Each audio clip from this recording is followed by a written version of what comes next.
नमस्कार दोस्तों, मैं हूं आपका दोस्त रोहितास यादव। आज बात करेंगे रेडियो काका। देखिए, वैसे तो ये चैनल जो है अपना शेयर मार्केट के लिए रखा था मैंने, लेकिन अब क्या करें, उधर क्रिप्टो करेंसी में इतनी ज़्यादा डिमांड आ रही है रिव्यू की कि सर इसका रिव्यू उसका रिव्यू, तो इसलिए कुछ मुझे अब इस पर ये वीडियो डालने पड़ रहे हैं। तो कहीं ना कहीं देखिए, आपका सॉल्यूशन करना मेरे लिए बहुत ज़रूरी है, तो इसलिए आप इस पर भी क्रिप्टो करेंसी के अपने रिव्यूज़ आप देख सकते हैं और शेयर का भी बीच बीच में चलता रहेगा। तो चलिए आज बात करते हैं रेडियो काका।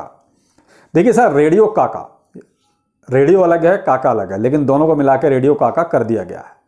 अब यहाँ पर क्या है, ये एक तरह से देखा जाए तो गेमिंग प्लेटफॉर्म है, और गेमिंग प्लेटफॉर्म के साथ साथ इनकी देखिए जो टीम है वो कहीं ना कहीं थोड़ा सा, वो कहते हैं आज के ज़माने के हिसाब से पिछड़ रही है, उसको कहीं ना कहीं अपने अंदर और डेवलपमेंट लाने पड़ेंगे। अब उसमें क्या है, देखिए ये गेमिंग के साथ साथ मेटावर्स और NFT, उस पर तो इन्होंने ध्यान दिया है कहीं ना कहीं, लेकिन देखिए उतने सही बात नहीं बनेगी ना। आपको जो आज की डेट में जैसे वेब 3 की तरफ जाना है, अब क्या है, आगे वेब 3 की तरफ जमाना कुछ ज़्यादा ही मूव कर रहा है। और देखिए आप, मैंने अपने कई वीडियो में पीछे, जो मेरा दूसरा चैनल है क्रेजी क्रिप्टो मिंटू, उस पर देखिए वेब 3 के लिए मैंने काफ़ी कुछ वीडियो बनाए हैं, तो उस पर कहीं ना कहीं इनको भी देखिए रेडियो काका की टीम को भी ध्यान देना पड़ेगा। तो अकेला गेम से ही नहीं बात बनेगी कि आप गेमिंग प्लेटफॉर्म से ही सारा कुछ अचीव कर लें, वो चीज़ देखिए संभव नहीं है। तो कहीं ना कहीं आपको देखिए थोड़ा सा, वो कहता है, आगे स्टेप पे जाके और सोचना पड़ेगा। तो चलिए जो भी है, लेकिन अभी तक जो प्रोजेक्ट जिस हिसाब से है उस हिसाब से ठीक है। लेकिन एक यहाँ पर एक चीज़ जो सबसे प्लस पॉइंट वो है, इसमें कहीं ना कहीं इलॉन मस्क की फैमिली शामिल है। अब चलिए वो कैसे शामिल है वो मैं बताता हूँ। चलिए थोड़ा सा प्लस पॉइंट देख लेते हैं क्या क्या है। देखिए पहली बात तो ये ब्लॉकचेन गेम प्रोवाइड कराते हैं, जैसे मैंने कहा ना कि उसमें गाला गेम्स में था, तो उस तरीके से कहीं ना कहीं इनका भी देखिए ब्लॉकचेन बेस्ड गेम है, जो एक बार क्रिएट हो जाते हैं तो उसमें आप कोई फेरबदल नहीं कर सकते। जो अदर प्लेटफॉर्म्स होते हैं देखिए उसमें तो आप एडिट कर सकते हैं, लेकिन जो चीज़ ब्लॉकचेन पे एक बार आ गई उसमें आप एडिट नहीं कर सकते। तो वो है कि ये ब्लॉकचेन गेम्स एक तरह से प्रोवाइड। दूसरा USM मेटावर्स, तो मेटावर्स के बारे में देखिए अब ज़्यादा बताने की जरूरत नहीं है, सबको पता है क्या है कैसे है, क्यों अगर ज़्यादा डिटेल में जाएंगे तो वीडियो बहुत लंबा हो जाएगा। NFT मार्केट प्लेस, NFT में भी ये शामिल है, क्योंकि अब यहाँ मैंने कहा ना कि इलॉन मस्क का भी फैमिली का यहाँ कोई इनको रिलेशन है, तो इलॉन मस्क की जो मम्मी है, यानी कि मॉम जिसे कहेंगे या कहेंगे माता जी, वो कहीं ना कहीं इसको रेडियो काका को सपोर्ट करती हैं, क्योंकि उनके NFTs वगैरह इन्होंने एक बार लॉन्च किए। तो इस तरीके से इलॉन मस्क की फैमिली एक तरह से इसमें कहीं ना कहीं डायरेक्ट मान लीजिए या इनडायरेक्ट वे में मान लीजिए कहीं ना कहीं इसमें इन्वॉल्व है। लेकिन क्या देखिए, इलॉन मस्क डायरेक्टली कहीं भी इसमें इन्वॉल्व नहीं है, लेकिन क्या है, फैमिली का ही कोई ना कोई नाम जुड़ जाता है, तो उसी से काफ़ी कुछ वो कहते हैं समझने वाले समझ जाते हैं। और जो इनका गेम मेटामून काफ़ी मशहूर, ठीक है। और इनका जो सपोर्ट मैंने कहा ना, एक तो इलॉन मस्क की माँ और दूसरा OKX एक्सचेंज, तो देखिए कहीं ना कहीं एक्सचेंज का भी शामिल होना ये भी बहुत बड़ी बात है। भाई इलॉन मस्क की माँ का तो क्लियर होगा कि चलो उनका NFT वगैरह आया उसी वजह से हो गया, लेकिन OKX के तो देखिए कहीं ना कहीं आप बैकग्राउंड से मान लीजिए या सीधे सीधे मान लीजिए कहीं ना कहीं उसमें फंडिंग है, तो इसलिए OKX का भी इसमें शामिल होना बहुत बड़ी बात है। दूसरा देखिए, अभी जो इसकी लिस्टिंग बाकी है, देखिए अप्रोक्स अगर माना जाए छोटे बड़े एक्सचेंज तो लगभग 50 एक्सचेंज के आसपास इसकी लिस्टिंग हुई है अगर टोटल माना जाए तो। और उसमें से भी अभी Binance, Coinbase, Kraken, Robin Hood, crypto.com, ये एक्सचेंज ऐसे हैं जिन पर अभी इसकी लिस्टिंग नहीं हुई है।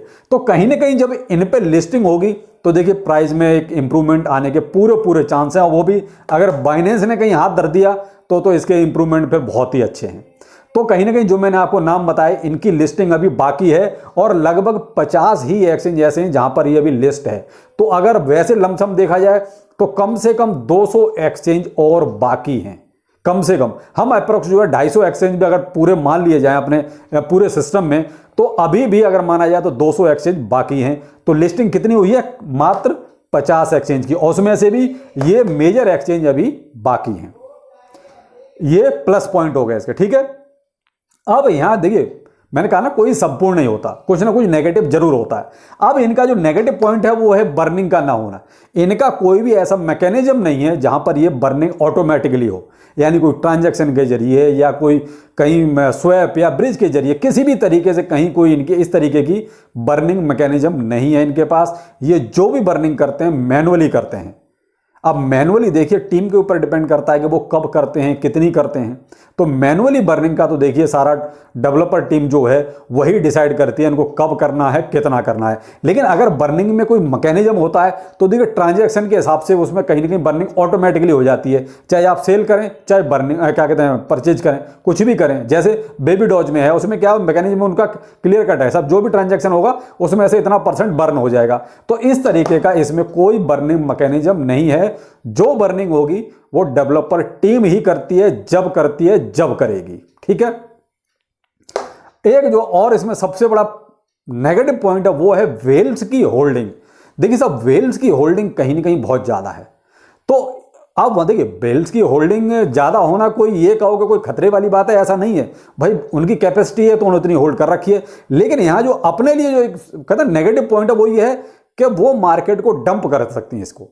अब मान लीजिए किसी के पास 100 कॉइन है 150 में से, और सारे 50 कॉइन सब पूरी दुनिया के पास हैं, तो जिसके पास 100 कॉइन है उसके पास पावर ज्यादा है, वो कभी भी मार्केट को नीचे बिठा सकता है। तो वैसे ही इसमें वेल्स की होल्डिंग कुछ बड़ी बड़ी है, जैसे 47 बिलियन की हो गई, 40 बिलियन की हो गई, 20 बिलियन की हो गई, 13 बिलियन की हो गई, 8 बिलियन की हो गई।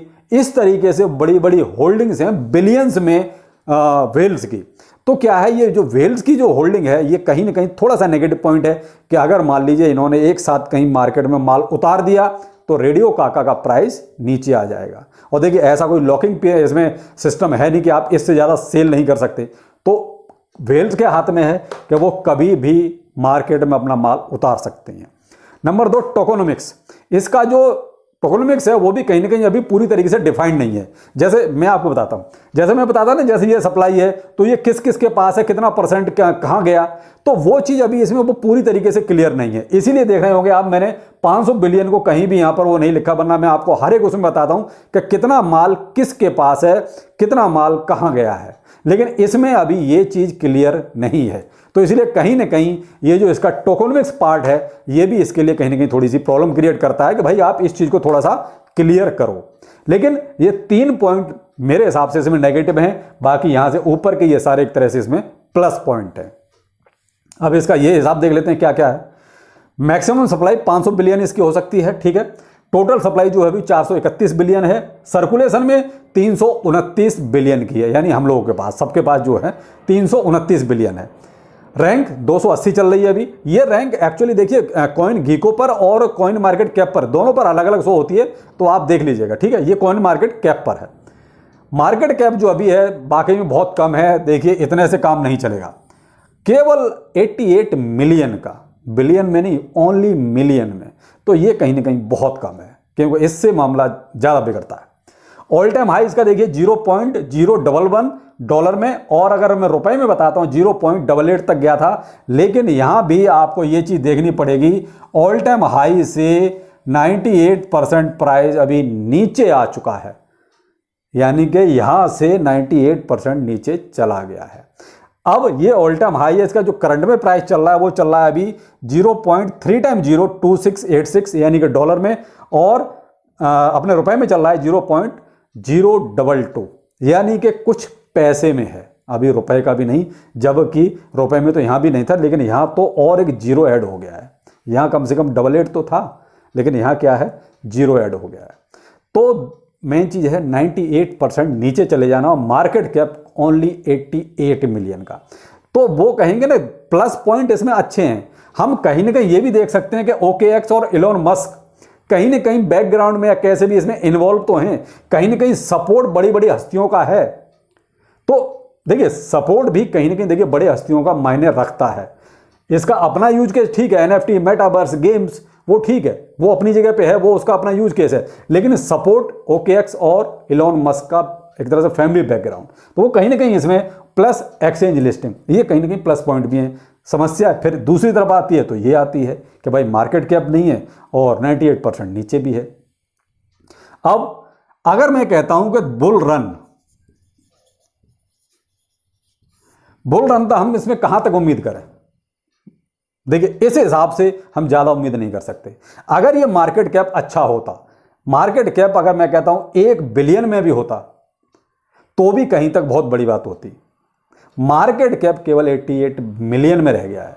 अगर ये एक बिलियन भी हो जाता ना, वो बिलियन में, तो मज़ा आ जाता, फिर तो इसका प्राइस बहुत अच्छा हो जाता।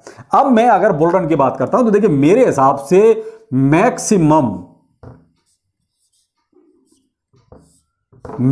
बता रहा हूं, वो कहता है चमत्कार वाली बात, 1 रुपया।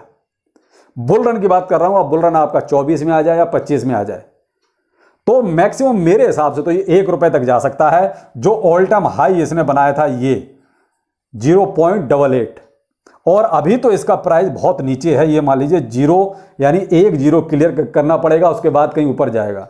तो मैं तो कह रहा हूं बहुत चमत्कार वाली बात है कि बुल रन में ये 1 रुपए को अचीव कर ले तो बहुत बड़ी बात हो जाएगी। लेकिन ये है कि अगर मार्केट की सिचुएशन अच्छी रही तो फिर 1 रुपया कोई बहुत बड़ी बात भी नहीं है। आप ये मान लीजिए, क्यों, सर्कुलेशन में काफ़ी माल आ चुका है, बड़ी बड़ी, इस हिसाब से ये लगता है कि बड़ी बड़ी जो होल्डिंग है वो व्हील्स के पास हैं, तो इसलिए कहीं ना कहीं इंटरेस्ट है इसमें लोगों का, बड़ी बड़ी व्हील्स का भी इसमें इंटरेस्ट है। यही चीज़ पॉजिटिव भी बनती है और ये चीज़ नेगेटिव भी बनती है। नेगेटिव इसलिए बनती है कि इनके पास मार्केट को डाउन करने का पूरा वो कहता मादा है इनके पास, लेकिन होल्डिंग ये लेके बैठे तो इससे ये भी पता चलता है कि इसमें कहीं ना कहीं व्हील्स की वो कहता मौजूदगी है, इंटरेस्ट है, वो और बड़ी मात्रा में खरीद सकते हैं। तो ये दोनों चीजें करती है, प्लस भी है और माइनस भी है। अब ये डिपेंड करता है व्हील्स किस रूप में चलती हैं।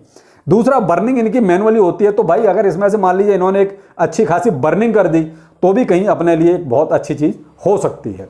लेकिन फिर भी मैं वो कहता सारी चीज़ों को अगर मिला के और निचोड़ निकालूं तो मेरे हिसाब से ये 1 रुपया जा सकता है बुल रन में। अगर बहुत अच्छा हिसाब हो गया तो मे भी हो सकता है इससे ऊपर भी चला जाए। बुल रन है भाई, वहां तो कुछ भी होता है, कुछ भी कर सकते हैं। बाकी ये तो आप मान ही लीजिए, ये तो बुल रन में आराम से अपना जो पुराना ऑल टाइम हाई है उसको तो पकड़ ही लेगा, वहां तक तो कोई दिक्कत नहीं है। लेकिन 1 रुपए के लिए मैंने बताया ना कि बुल रन के लिए थोड़ा सा इसको अपने आप को मजबूत करना पड़ेगा, कहीं ना कहीं थोड़े से और डेवलपमेंट करने पड़ेंगे, और कहीं ना कहीं जो है इसको अपना टोकोनॉमिक्स जो पार्ट है वो भी एक तरह से वो कहते हैं क्लैरिफाई करना पड़ेगा, थोड़ा क्लिस्टर क्लियर करना पड़ेगा कि कहाँ कहाँ क्या क्या है। तो देखिए मेरे हिसाब से अगर वैसे देखा जाए तो आप एक रिस्क ले सकते हैं। ये आप इसको वो भी नहीं कह सकते कि पूरी तरीके से एकदम क्लियर कट मामला, और ये भी नहीं कह सकते कि प्रोजेक्ट खराब है, तो कहता बात फिर उलझ जाती है, तो 50-50 वाली रह जाती है। तो अब क्रिप्टो करेंसी है साहब, रिस्क तो लेना पड़ेगा। अगर आप रिस्क ले सकते हैं तो मे भी इसके बारे में थोड़ा बहुत सोच सकते हैं। बाकी हाँ, प्रोजेक्ट में दम है। दूसरा, मुझे प्लस पॉइंट मैंने आपको बताया कि ये बड़ी बड़ी हस्तियां इसमें शामिल हैं, तो इसलिए आप अगर चाहें तो सोच सकते हैं इसके बारे में। लेकिन कोई भी इन्वेस्टमेंट रिसर्च के बाद, आपकी रिसर्च बहुत ज़रूरी है, क्योंकि पैसा आपका है तो नफ़ा नुकसान भी आपका ही होगा। बाकी प्रोजेक्ट ठीक है, ज़्यादा दिक्कत नहीं है, लेकिन रिस्क तो आपको लेना पड़ेगा अगर इन्वेस्टमेंट करना है तो। चलिए फिर मिलते हैं, नमस्कार।